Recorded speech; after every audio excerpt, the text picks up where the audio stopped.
in Bigfoot say...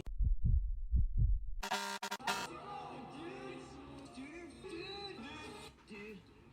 Excuse us, dude.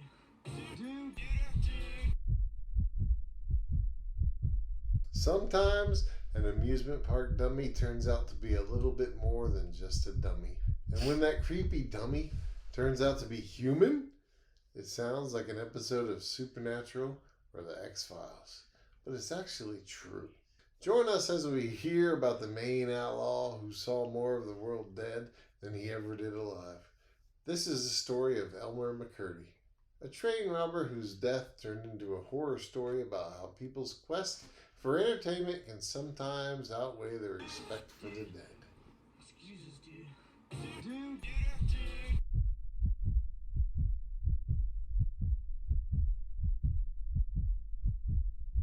So this is a story of Elmer McCurdy, right? And Elmer is an interesting man. And Shawnee's already laughing about this poor That's just guy. because he's got like the perfect name.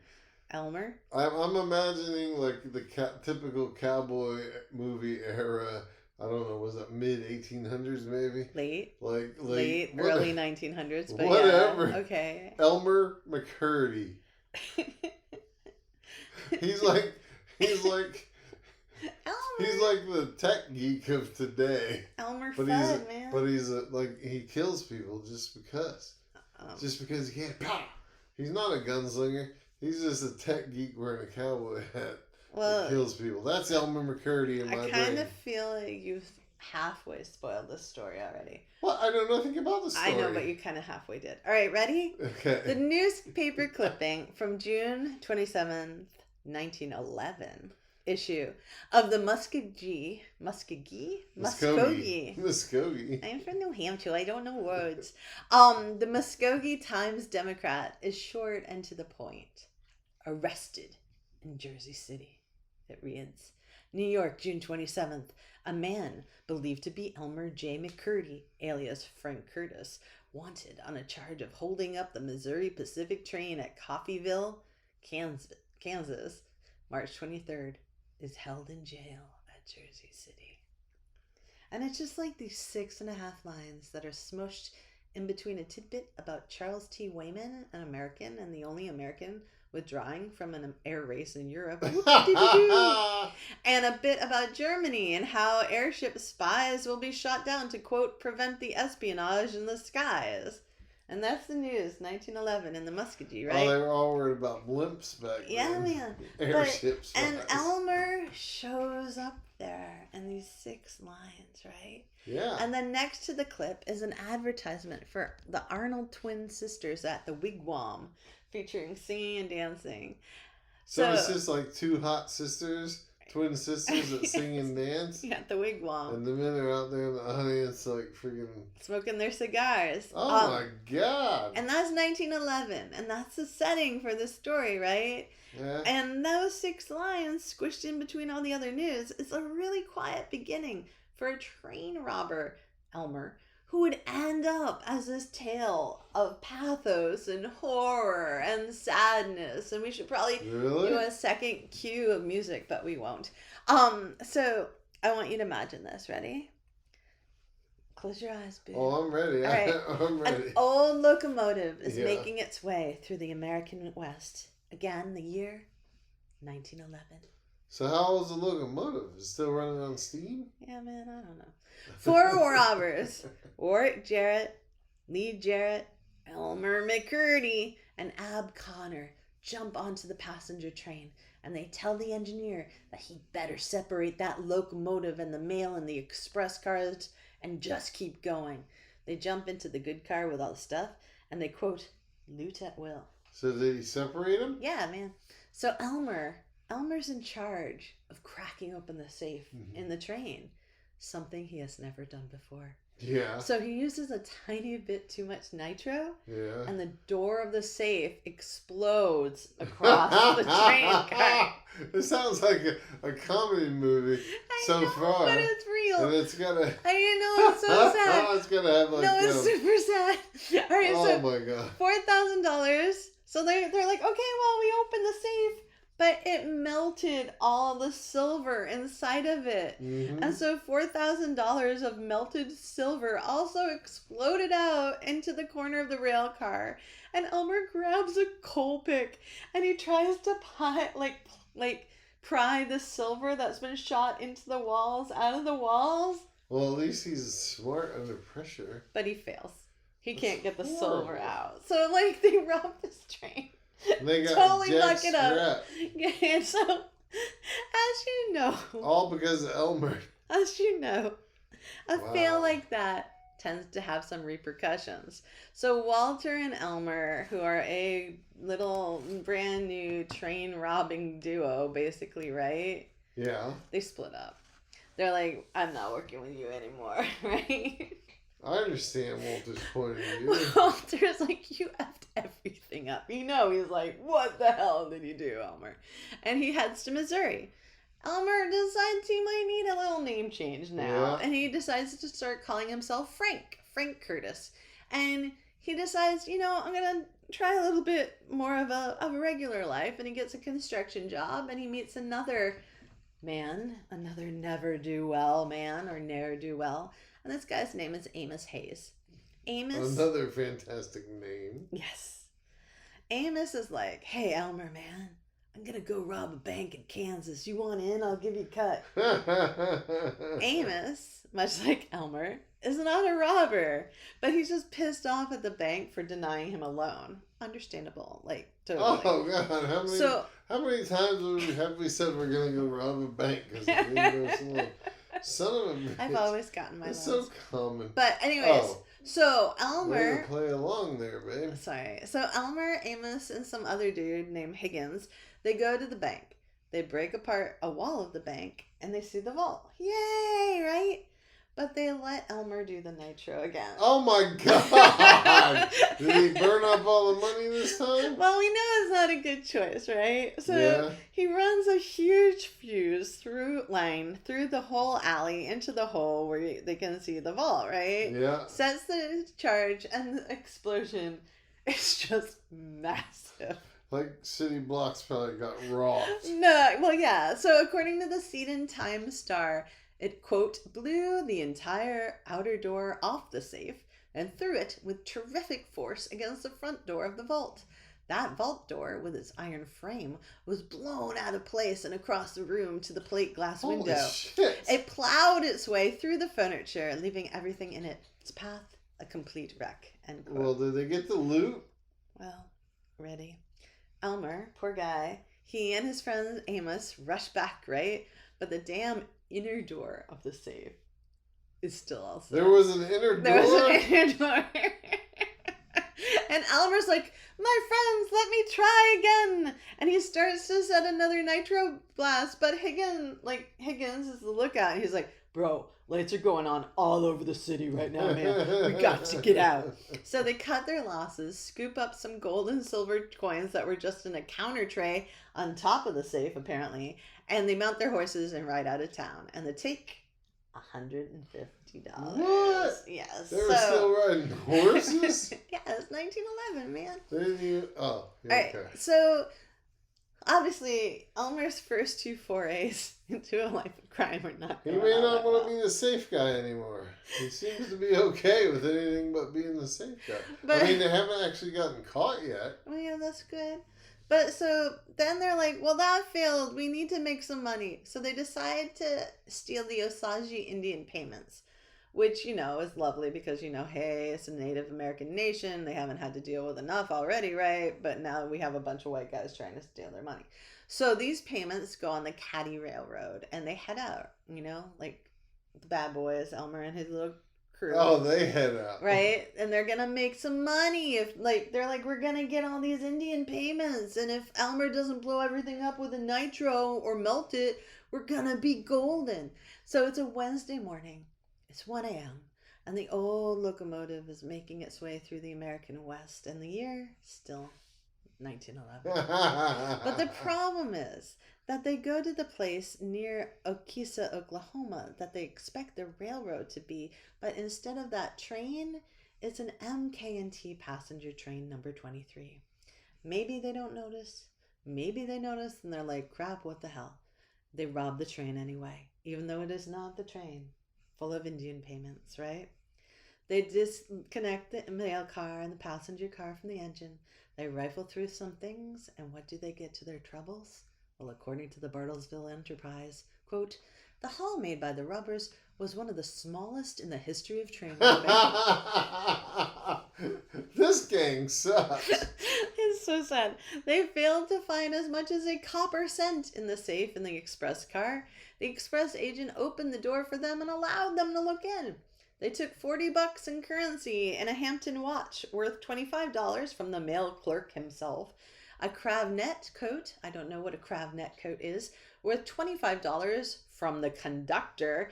And from the train auditor, they took an automatic revolver.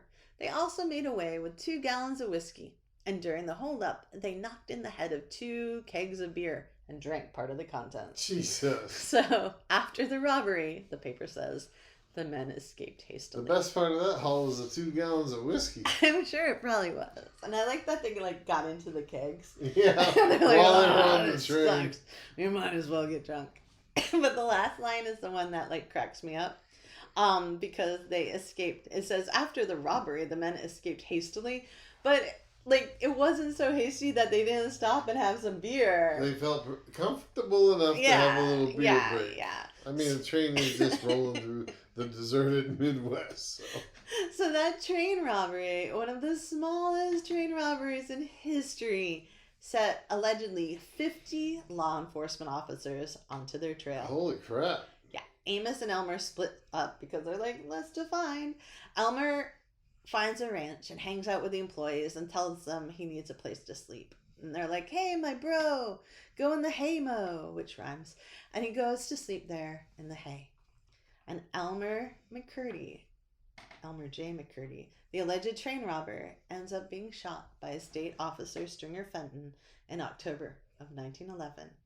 And apparently, Officer Fenton had a little bit of a fanboy in the reporter that I'm about to hear, because you have to listen to this article. It's from the Tulsa Daily Democrat's October 8th edition. Really? And it goes, Elmer J. McCurdy, alleged Katy train robber, shot by state officer Fenton. The sheriff and deputies, who have been close on the heels of the bandits who held up and robbed an MK&T train in this county Wednesday morning, have returned with 1 corpse and 1 prisoner. The officers rounded up one of the supposed hold-up men Saturday morning in an old barn on the Big Canyon. A fierce battle ensued, after which the dead body of the object of the chase was found in the barn. 2 other arrests have been made. Leish Higgins of this county was brought in first, but no complaint has been filed against him. The other is Davis Sears, also a resident of the county. He lives somewhere, blah, blah, blah, near where the holdup occurs, right? Yeah. And he had a cask of whiskey on him when the law enforcement caught up to him. Heck yeah. The dead man is said to be Elmer J. McCurdy, wanted in Kansas on a charge of holding up a train out of Coffeyville. According to the advices received here last night by the police, this is where it gets lovey-dovey. Stringer Fenton, state enforcement officer, best revolver shot in the entire Southwest. The man who captured Harry Starr, notorious highwayman, and the hero of many other dangerous conflicts with criminals, shot and killed Elmer J. McCurdy, the alleged train robber, in a fierce battle in Osage County. The reporter might have had a little orgasm while he was writing that. I think he definitely did. Under his desk. Yeah. So the Blackwell Weekly Sun ran with the headline, Outlaw Killed, and the gorgeous subheader of Desperate Rifle Battle Between Officers and Bandit. And then the third header, Shots Exchanged for an Hour. And then the fourth header, they had 4 headers on this article, identified as one of the hunted train robbers. So... the first article, lovey-dovey in its content didn't say crap about a ferocious gun battle. No, that gets interesting, right? So this one talks about how Elmer gave his life rather than to submit to capture, right? Mm-hmm. So here's the thing. They had already captured his friend, an alleged co-conspirator, right? Yeah. The Higgins guy. They were looking for Elmer and Dave Sears. Sears stupidly gets stopped by the cops that night with a cask of whiskey that he had on the damn train with him. Oh my God. So the Popo, just like Popo now, they took the whiskey and they took his 30-30 rifle, which is not what people generally used in the area in Oklahoma back then. And his bullets are very similar to the ones that they found in the train express car. And then they hunt them down, and they're found because of bloodhounds who went to the place of the robbery and then followed the scent into the Badlands and a bit of forest, and they followed it through the trees for about a mile. Then they lost the scent. But, right? Mm-hmm. Newspaper reports don't really get into the setting of this, but I want you to imagine it all, right? It's now Saturday morning. You're Elmer. You're holding up in an old-ass barn on the Big Caney River at Charlie Rivard's place. And all you want to see is Saturday morning cup of coffee. Yeah, man. And you look outside, and there are these sheriffs. Robert and Stinger Fenton, the hottie. And the other guy, Richard Wallace. Not the same famous Richard Wallace. And it's dark when the cops get there. Like, it's 2:30 a.m. There's a fog. The cops decide it's not worth going after Elmer, who they have intel is in the barn, right? Because it's dark and it's foggy. So when morning comes, they're still there. I'm imagining like all their limbs are just like stiff and like they're tired.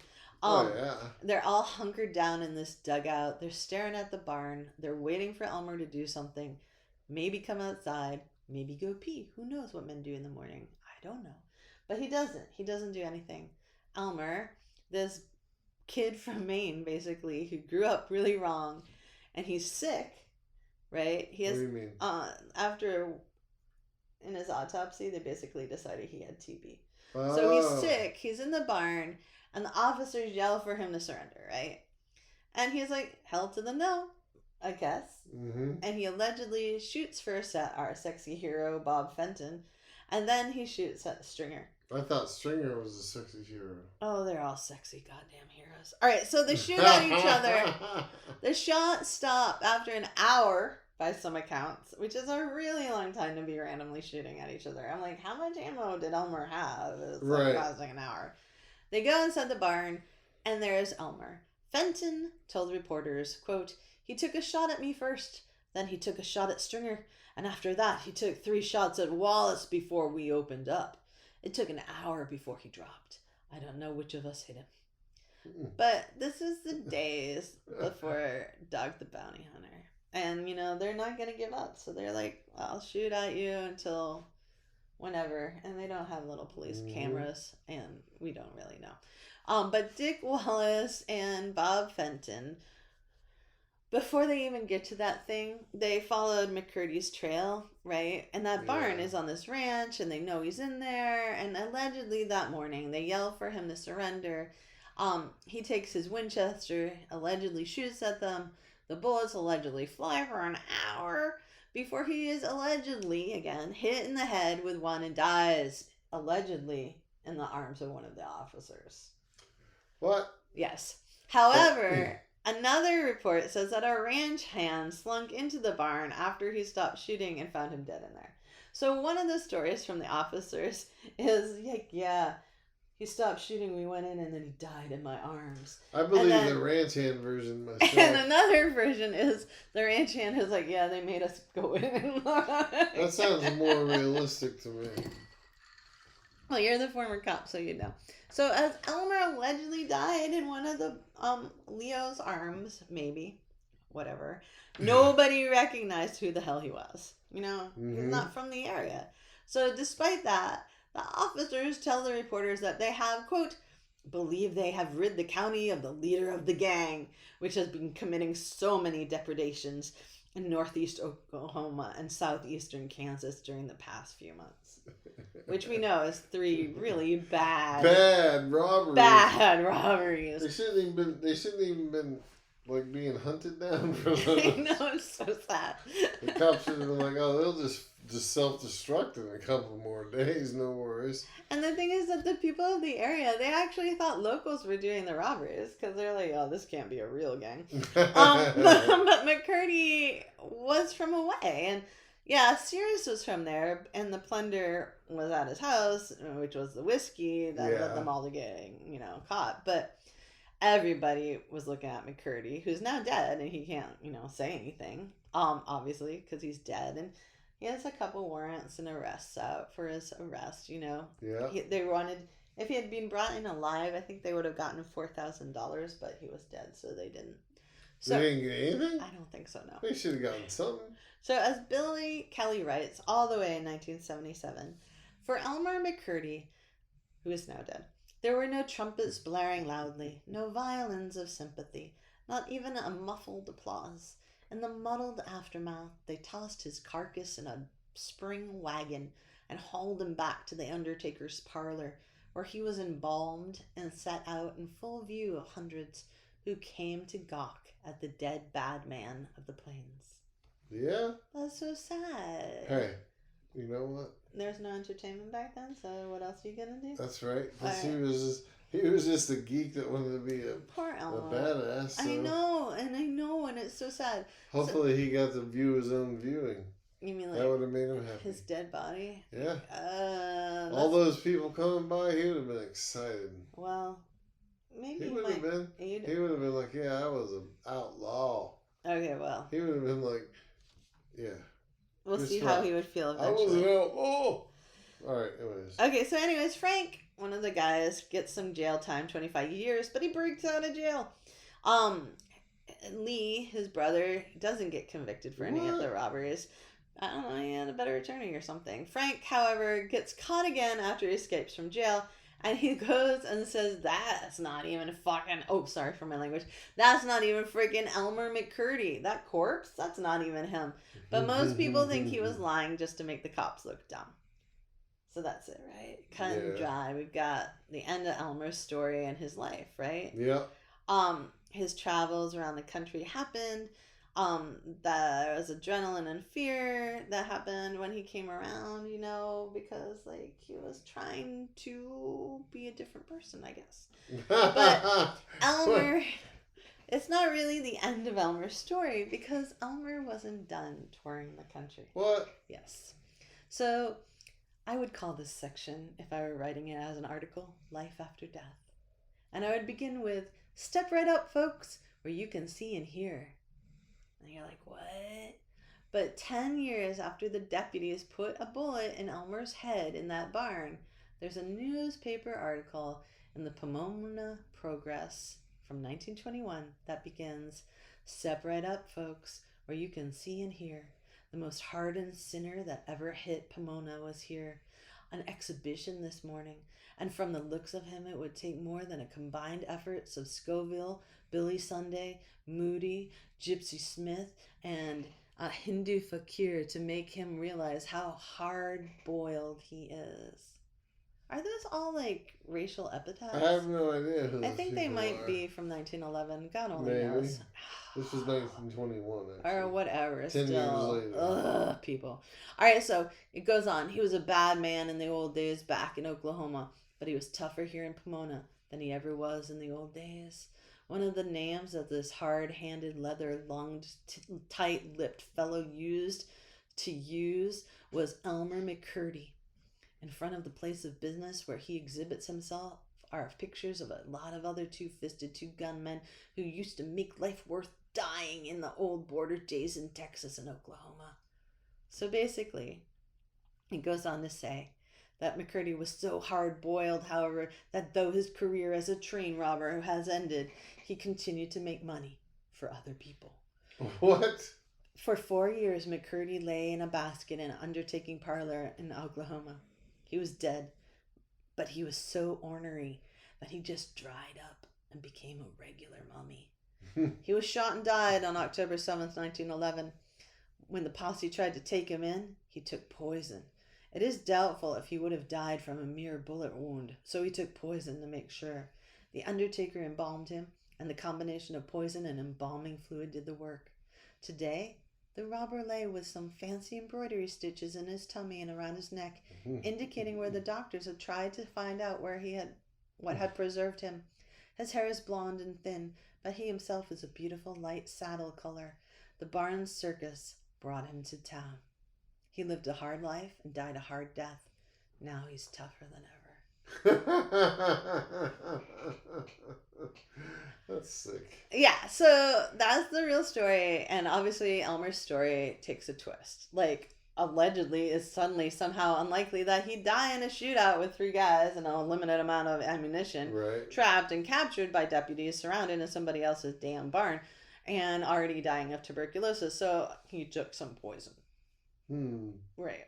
So, anyways, the truth is that they did put his body in a wagon in the back. They took him to the Johnson Funeral Home, and once they were there, they put him in a wicker basket, and this guy named William Bogue takes some photos. Cops arrive, and they're like, yeah, that's Elmer. Good enough. The undertaker allegedly removes the bullet, ties off the broken arteries, and embalms him using arsenic. And that was very common in the U.S. between 1905 and 1930. And according to this blog by Terry Splace, 2 men in 1916 go to see the sheriff and the county attorney about the display of his body, right? Yeah. One of them is like, hey, this is my brother, and my mom is really worried and sick in Kansas. So the county attorney says, you have to the funeral home director, like, you got to turn Elmer's body over to his relatives. Mm-hmm. And so these guys were not his relatives. What? They were lying. And their names Really? were James and Charles Patterson. And James was the owner and manager of Patterson Carnival shows. And Charles, his brother, was a traveling salesman. So they were good at lying. So James's carnival show has stopped in Kansas nearby. And his brother told him about Elmer McCurdy's mummifying body. And so they made a little plan, a little devious plan, and they got Elmer's body. No way. So yeah, like, so, 10 years later, he's in the news again, and this time it's the LA Times. It's a story by Bart Wheeler and Eddie Marr that begins, did you ever pay 10 cents to see a dead man in a coffin? So one guy, so basically Elmer gets bought or stolen or whatever by these bros, right? Put in a carnival, and then eventually ends up in the hands of a guy named Dwayne Esper, according to Billy Kelly, and who writes and quotes Dwayne as saying, I got him from one of the 4 Cody brothers for $1,000 in Tulsa, Oklahoma. I trooped him around the country and made $100,000 off of him. The 85-year-old man said, Cody kept him in a barn for 20 years. Don't know why. He said he noticed it dehydrating. And another guy, right, Yes. said he had a brush with Elmer. And he said, back in the 1920s at my hometown of Moose Jaw, Saskatchewan, Ringling Brothers, Barnum and Bailey Circus, or it could have been either one after their split, were fulfilling an engagement there. In one of the sideshow tents, there was a, quote, body of the description given and billed the Oklahoma Outlaw. Wow. So, allegedly, in the tent, in a big plain pine box, was this leathery-looking body of a guy dressed only in trousers, and he was pretty short, and there was a lady, this guy remembers saying a spiel, which allegedly went like, this is the body of Frank McCurdy, the Oklahoma outlaw, who in 1911 held up and robbed a K&D train running from between Oklahoma and Kansas. He was later surrounded in a barn by Sheriff Freeze. Well, they got a few mistakes. Yeah, man, this facts are changing. It's close enough. So let's move forward and jump ahead in time, right? Yeah. It's now 1976. What? Yeah, we've jumped ahead a Don't lot. tell me this guy's body's still around. Just hold on. It's just before Christmas. It's December, right? Yeah. And the Hartford Sentinel has a story about a Laugh in the Dark funhouse at Long Beach Pink in California. There's a dummy there in the park, and he hangs in the gallows, right? From a gallows. Day-glow red paint covers his body, and it's fluorescent, of course, because why not? It blinks in and out of your sight as you go through this ride, right? At the fun park, due to the ultraviolet light that flashes on, flashes off. And people scream when they see it, or if they're me, Carrie, they jump and scream. People don't if they're Sean. But they do this for years and years, until the site is contracted for the TV show The $6 Million Man. and the $6 Million Man is using the amusement park for a set piece. The episode is called The Carnival of Spies, and Steve Austin, also known as the $6 Million Man, has to follow a rocket scientist from East Germany who snuck out of a convention so he can go to a bomb-to-air missile site and shoot a U.S. rocket or something out of the sky, right? And the bomber site mechanism is in a fun house. Wow. It's dastardly, right? That's very dastardly. All right, so I want you to imagine this, because one of the guys there working for the show is a teamster like my dad, and his name is Chris Haynes, and he's been moving props into this space for the show, right? There are trap doors in this ride, there are masks, there's dark felt everywhere, there's fake hair. It's like spook house scary, but all the lights are bright and on, right? Yeah. So it's not dark, and there's a lot of light in there because the crew's setting up, right? That TV crew. And there's a dummy in there, painted in day glow red and fluorescent paint, I guess.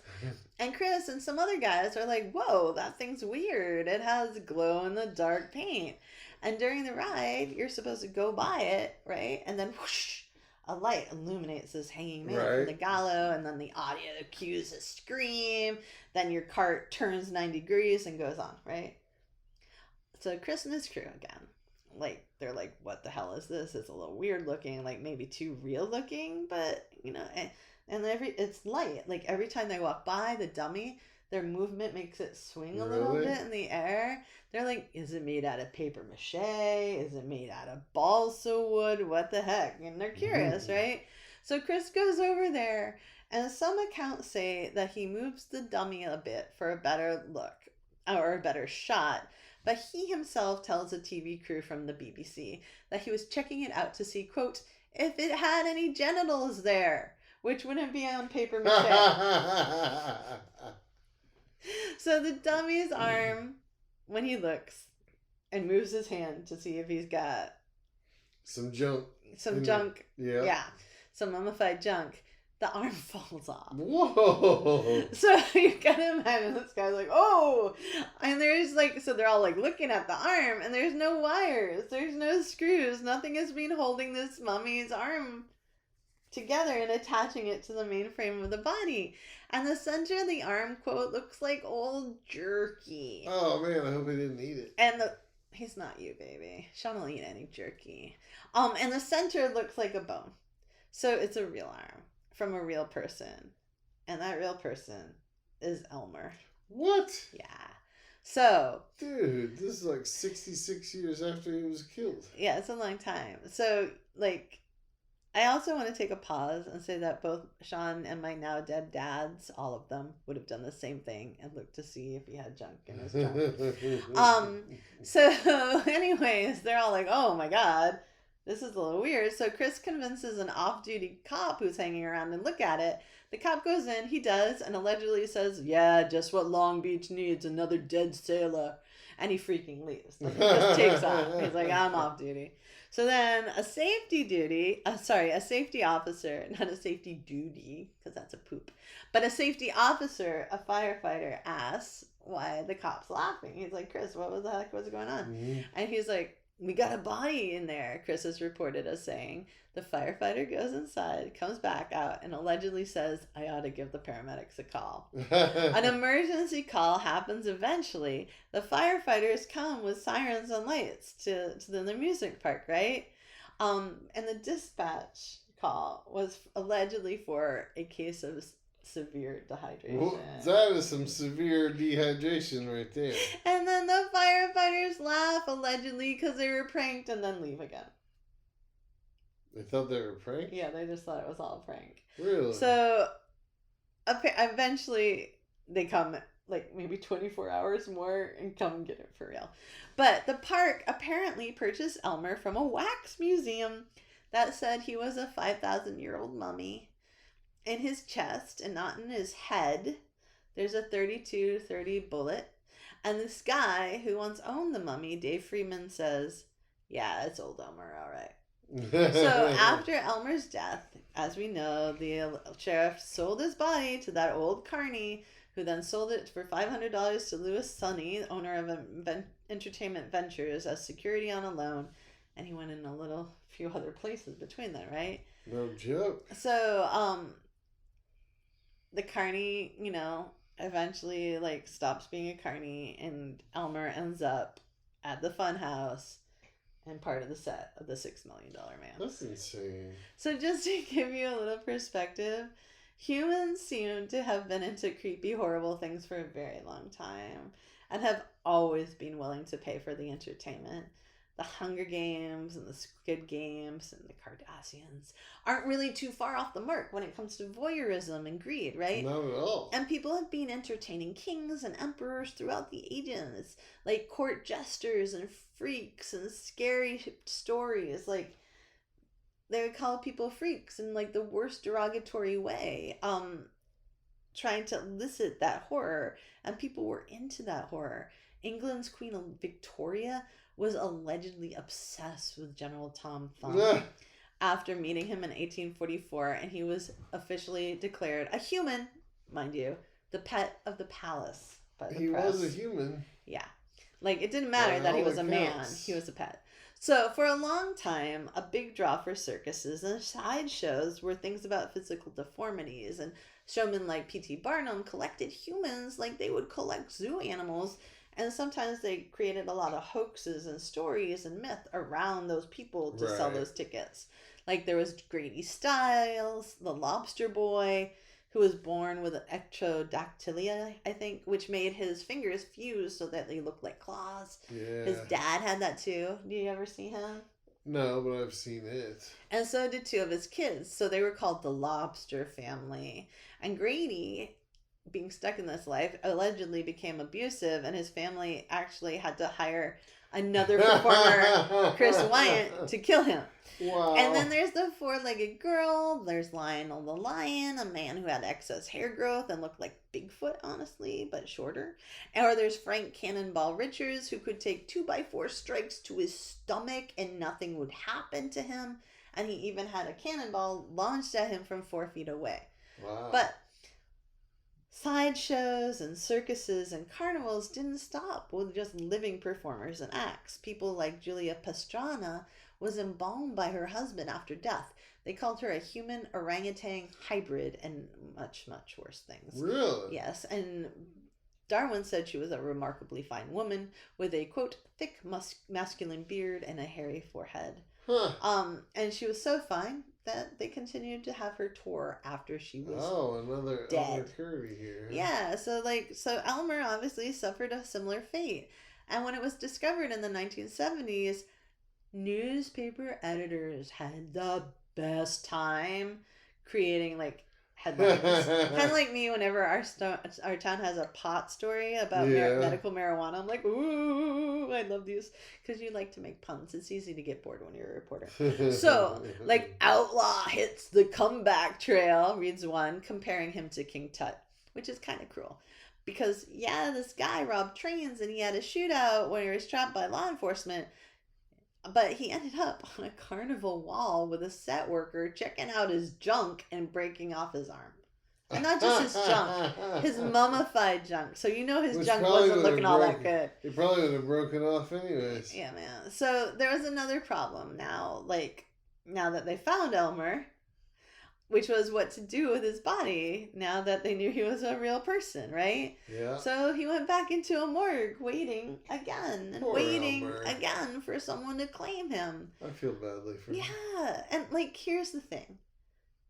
You should feel badly for Elmer. Like, obviously he made some criminal mistakes, right? Mm-hmm. But the press made him seem like this super Midwest outlaw, this bad man from Oklahoma or Nebraska.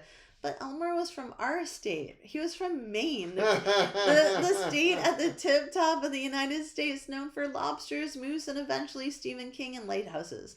And this poor guy, he didn't have the easiest time coming into this world. His mom, Sadie McCurdy, was from Washington, Maine, and she gave birth to Elmer in January 1880 when she was only 17 and unmarried.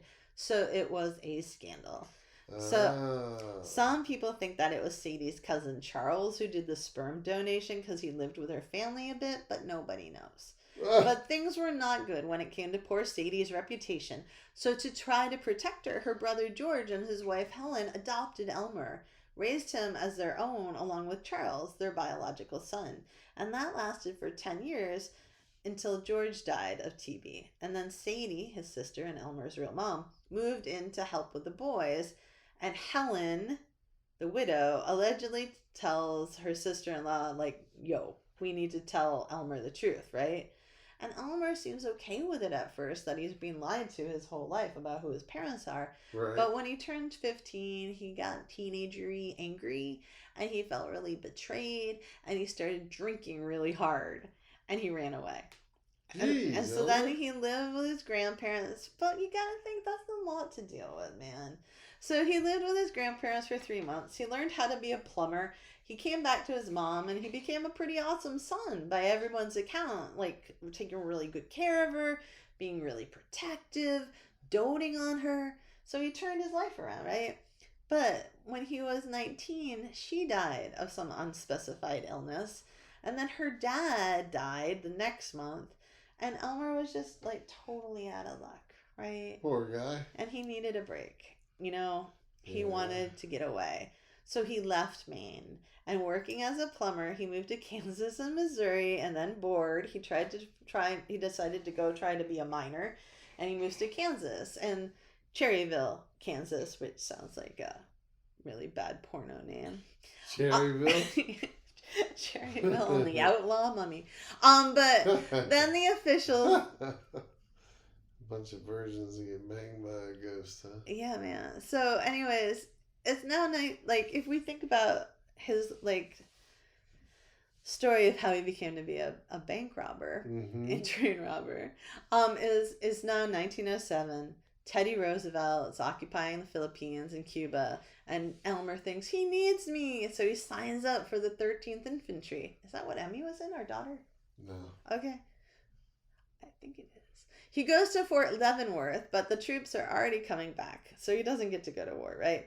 And he wanted to. Jeez. He spends 3 years there, 3 really boring years, and is eventually discharged, and he starts drinking again. And he's not just drinking, he is drinking a lot. And he's arrested for possession of burglar's tools, which is like his first big arrest. Really? And that, back then, is a 2 to 10 year sentence, right? Yeah. And so he pleads not guilty with his little friends who he had the burglar's tools with, and he waits in jail. And that's where he meets Walter Jarrett, who says he's been out adventuring in Oklahoma, robbing banks. And Elmer... Adventuring. Elmer thinks this is pretty boss, apparently. He goes to trial. He convinces the court that he has these tools because he's just a plumber. He gets out. A month passes, and Elmer's out of Missouri. Where is he? He's in Oklahoma with Walter. And Walter introduces him to everyone as Missouri McCurdy, an expert cracksman from St. Joe. Oh, that's where he gets the safe cracking. Yeah, jobs, man. huh? Yeah, and that's where the Oh, story no. comes back around to the beginning of his life as an outlaw. Right? Yeah. And eventually, Elmer, like, has, like, second thoughts. He goes to Oklahoma. Like, he, like, comes back. There's a whole bunch of stuff that happens that we don't really have time to talk about. There's a great book all about it. And eventually, nobody claims Elmer's body, right? Nobody from Maine is like, hey, that's my great uncle or something. That's crazy. So kinda. he goes to Oklahoma, and he's kind of a celebrity because it's such a weird story, and all the news is all over it. And a hotelier in Guthrie, Oklahoma, where they finally end up burying Elmer, starts taking people on tours to his grave. So he's finally buried, but people are still making money off of Elmer's dead body. Who's taking him on tours? A hotel owner Oh, my in word. Oklahoma, and the town where he's buried. Her name is Becky Luker, and she Yeah. charged guests to visit the cemetery. She purchased the lots next to Elmer's for $200, saying she's going to be buried there too, so she can go on the cemetery. And she has murder mystery weekends for visitors to her inn, and Elmer is one of the big highlights.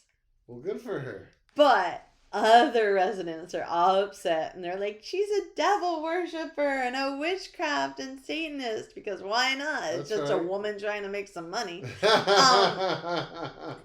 So the city created some ordinance. They go after Becky's business, the Redstone Bed and Breakfast, saying she needs a sprinkler system. Her attorney's like, hell to the no. The building has no wood and it's exempt from the building and official and code administration's rules. Stop, like, targeting our Becky. Right. And Becky was actually on the city council, but she had to resign because they all got mad at her about this, but also because she had done some land speculation and oil and gas ventures with a partner when she lived in New Mexico and got in a little trouble and didn't tell anybody. So, to make it all even more fun, yeah, her bed and breakfast was the topic of a 2006 article in the Oklahoman for being haunted. Really? And she said there, when we first moved here, my younger son encountered this little girl twice on the third floor where we had a toy closet. One time he went upstairs in the morning to get into his toy closet. When he saw this little girl sitting on the floor playing with his toys, it really kind of frightened him. She goes on to say, he came downstairs and said he wasn't going back up there until she came down. And that was the first time we had actually said the G word. The G word. Ghost? You got it. So apparently Becky's bed and breakfast, hopefully profitably, is haunted by the original owner of the house, which was the most expensively built house at the time, constructed for the whopping cost of $11,900, and it was built for the Houghton family, and the patriarch owned cotton oil mill and stores, and his little girl Irene allegedly had the whooping cough and died of an overdose of medication. Oh no. I know. Many guests, she said, have been awakened by the impression of a little girl softly stroking their face, only to find they were alone in the room she haunts a stone lion in. So, to make it even better, that house became a funeral home after the Houghtons left, and it's even been on Ghost Hunters. Really? Yes, and is on a lot of lists for the top spookiest places in Oklahoma. But we don't think that's because of Elmer. I was going to say, what does that have to do with Elmer Nothing. McCurdy? But, like, there is a really great book by Mark Svenvold all about Elmer McCurdy, and it's called Elmer McCurdy, The Life and Afterlife of an American Outlaw. And, like, I don't know, what do you think about this, babe? I think that's a crazy story. Yeah. Like, the poor guy. I know. I mean, his poor body traveled around for, like, 66 years. So many people made so much From money off of him. 1911 to 1977. Yeah. And he had to lose an arm to probably finally get buried. Because people were trying to look at his junk. I mean, in real life that might be okay, but in the afterlife it's not cool. Yeah, man, but like... Losing an arm just to get your junk played with? Oh my Jeez. God. Anyways, it's really kind of sad because, like, you know... He was obviously grew up poor, right? And kind of got desperate. Forgot about the whole Maine connection. Yeah, man, actually. He's from Maine. He grew up poor in rural Maine. Like at one point, like everybody in his family. A story that would happen to a Mainer, honestly. At one point, everybody in his family lost their jobs because of just like the economy, and they were like going door to door doing seamstress work, and not at Rennie's. Jesus, I'm crow. And like it was really dire for them, you know. Like and then you can see how he's kind of motivated by the glory of the cowboy outlaw thing, but also just getting some damn money and having a life and an adventure and getting some whiskey, and all these people, he dies, and then all these other people make way more money off of his dead body than he ever got to make in his life. That one guy made $100,000. Yeah. I might have made hardly $100. I know. Isn't that kind of sad? Yeah, it's very sad. Yeah, and at one point, like in between all that, he had gone to this town and he'd been doing really, really well. People were loving him. He was like part of the community. Like he was doing great. And then he got really drunk at a bar and bragged that he had killed somebody, which everybody thinks is a lie. And so then he lost his job because the guy was like, "You can't be talking like that."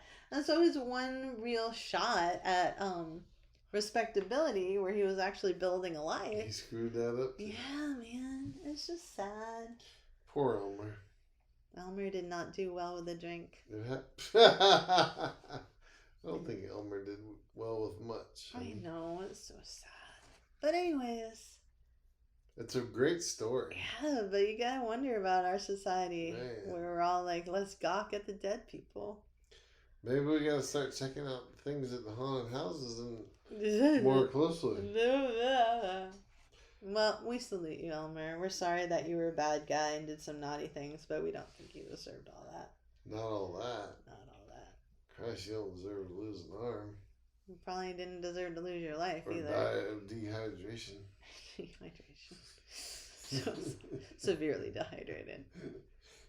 I wonder if he was in the $6 Million Man episode at all. I don't That think would they got be it. so cool, but I I doubt it. doubt it too. Thanks for listening, everybody. Thank you so much. Try to stay healthy and alive. That's right. And if you're gonna use some nitro, know what you're doing. No joke. That was an idiot.